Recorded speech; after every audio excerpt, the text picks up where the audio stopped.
Happiness is not what you get, but what you give. That's a lesson that can take a lifetime to learn. Today I'd like to tell you the story about my grandfather and how he would come to learn this lesson.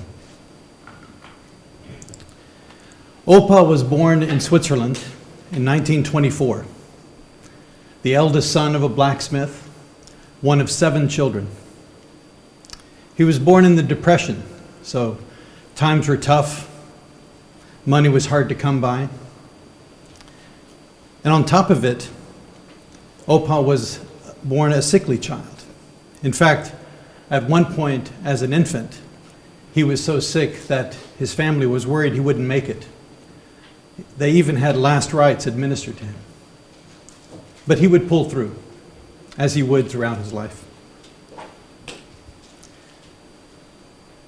Complications also required multiple surgeries on his nose, and this was something that the kids would tease him about, so he was also bullied.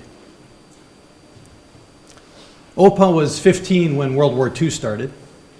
His father was called away to serve in the Swiss military, and as the eldest son, a lot of responsibilities were put onto his young shoulders.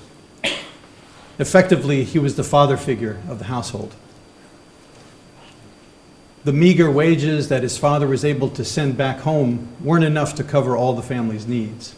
So they had to find ways to make do, even relying on food ration coupons like this to get by.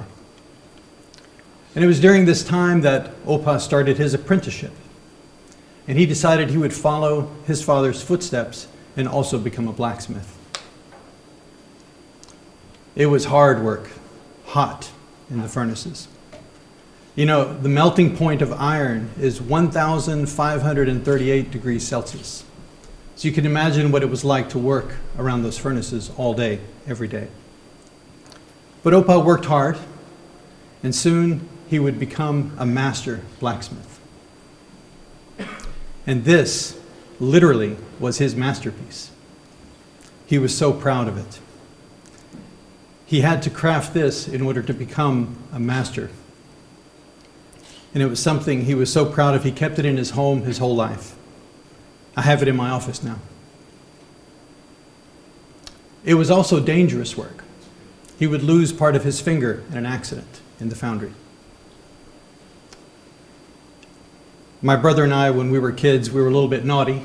And when we were, my grandfather would reprimand us and shake his little finger at us. And of course, being the naughty kids that we were, we would shake our fingers back at him. It was a visible scar from the forge to match the invisible scars from the forge of life. But there were also happy moments. He would meet a warm and caring woman, my grandmother. They would marry and start a family, and pretty soon they had 4 children. That's my mother, the little girl with the black hair and the black sweater on the couch. But money was still tight. And it was around this time that Opa, together with his brothers and his father, decided they would try to break out of their economic troubles and go out on their own. And they decided they would start their own foundry. They put everything they could into it. And they tried hard, but it failed. This put even more pressure on the family. It would take Opa years to pay back the debts. Of course, during this time, Switzerland was starting to prosper. And I could imagine my grandfather seeing his friends and neighbors and others around him starting to do better and better, getting into better homes, taking vacations, getting cars. And I imagine this was something that ate away at him, the injustice of it. Others doing so well and him continuing to work so hard every day in that hot foundry. He would ride to work every day on his bicycle and sometimes the train. And one day he'd had enough. And he decided that he also wanted to show that he was successful and important. And so without even consulting my grandmother, he decided that he also would buy a car. It was a used car, but still they couldn't afford it. And I think it was some sign from above, because as he was driving the car home on that first day, it broke down on him, and he had to take it to the repair shop, which cost even more money and put even more pressure on the family. My grandmother had to work at nights, cleaning offices to try to get extra money to make ends meet. My mother tells me that on some months things would get so tight towards the end of the month as the money ran out that they would have to go to a nearby farmer's orchard and collect apples on the ground so there would be food the next day. There were tough times, and the anger and frustration and bitterness sometimes would boil over. In fact, to be honest, as a child, as I remember Opa, we were scared of him.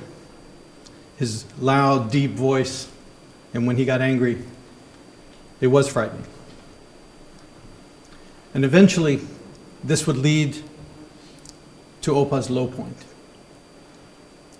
His marriage failed. Rage, blame, embarrassment, shame, and bitterness, so much bitterness.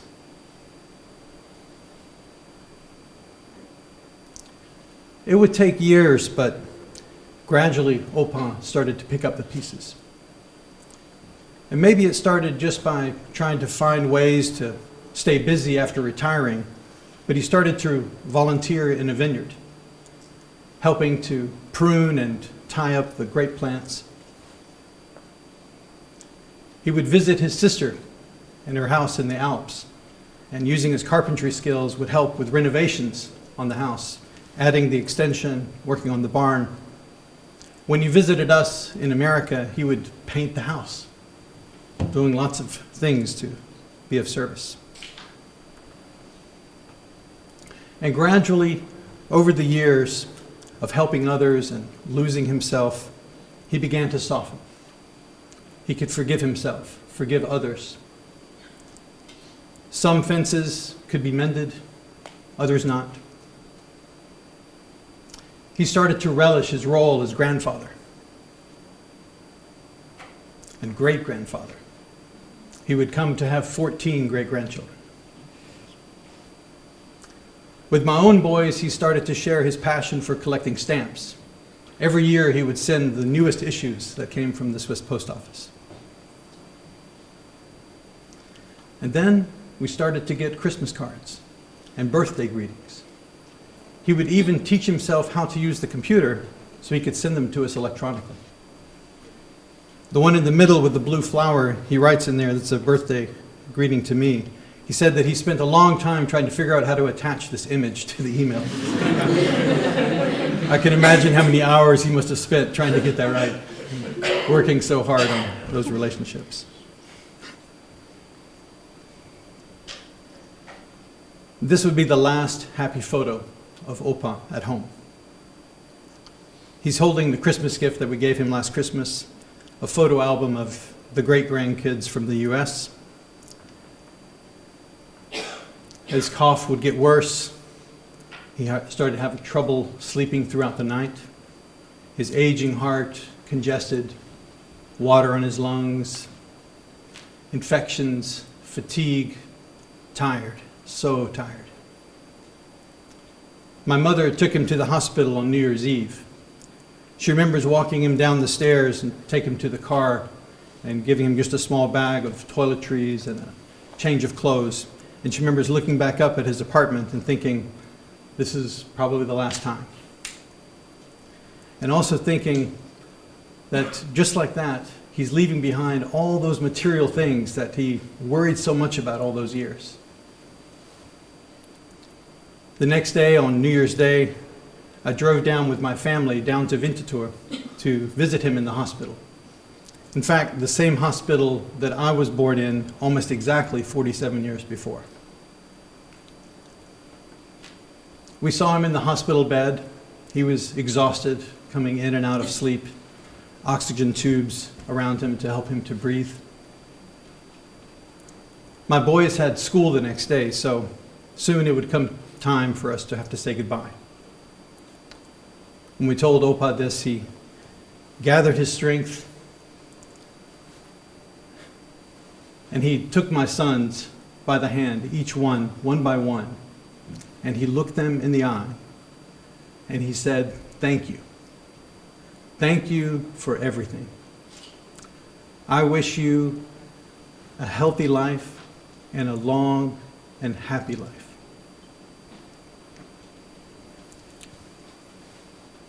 In that emotional moment, I was astounded to see this man who had lived 92 years, forged by so much pain and hardship, and emerge from that sadness and bitterness feeling only gratitude at the end. Such a transformation. This was his true masterpiece. I think these words from the Baha'i writings help to explain how this transformation came about. Through his helping others, he had started to become the cause of peace and well-being for others. In other words, happiness is not what you get, but what you give. Thank you.